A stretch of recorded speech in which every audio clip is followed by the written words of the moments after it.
talk about AI a lot, but you guys started this really back when we're talking about machine learning. We're talking about how do you train these systems. You're really talking about, data that you've actually layered on intelligence too. So in other words, it's the data that's coming out of the radar system and you've layered on that intelligence and teaching the system what that object is. Um, so I don't know if you want to get that level of detail into it, but I think Yeah. it's an interesting thing because people don't really understand always that you have to it doesn't just like, you can't just open up a box and look at it. And I don't even know where you start with your model. Like, where do you start with your AI model? Like, where do you start? Or has it always been homegrown? Yeah. So for radar, it's always been entirely bespoke. And that's mostly because what exists in terms of AI infrastructure for sensors is machine vision for optics.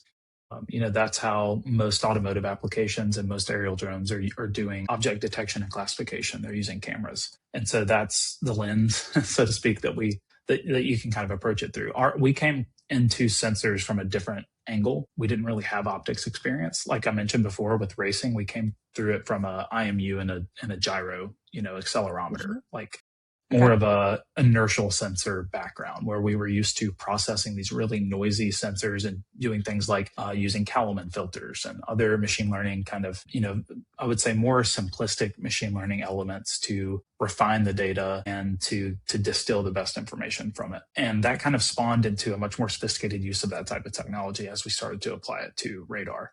But it's very, very different than looking at it from how most people, I think, approach it, which is I can classify stuff with a camera.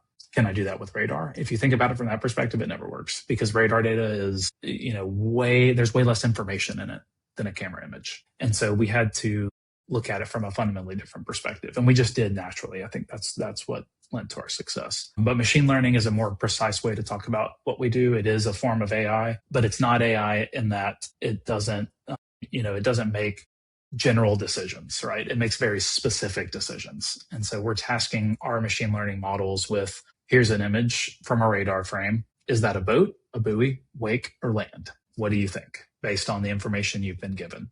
And it makes a determination. And every time that the radar frame comes in, every once a second roughly, it makes a new determination on what that is. Then we average that number out. And over a course of time, we say that this object is this classification or this percentage this classification. And so that's kind of how the actual machine learning works. We can bring in other data sources. So when there's AIS available, we can associate AIS with radar detections, which we have a different kind of software module that reconciles here's an AIS boat's location and a radar location, make sure those are the same. Because that's actually like we take it for granted a little bit, but that's actually very hard to do. Same thing with charts. There's a buoy here, there's a radar blob here. They're in two different locations. How do I know they're the same thing? We also solve that problem as well. So we use those data sources, but I would say that our radar proficiency is really what's allowed us to, that's really what's grown. And that's an entirely bespoke home built. I mean, we have an R&D team that's building models, like architecting our own machine learning models.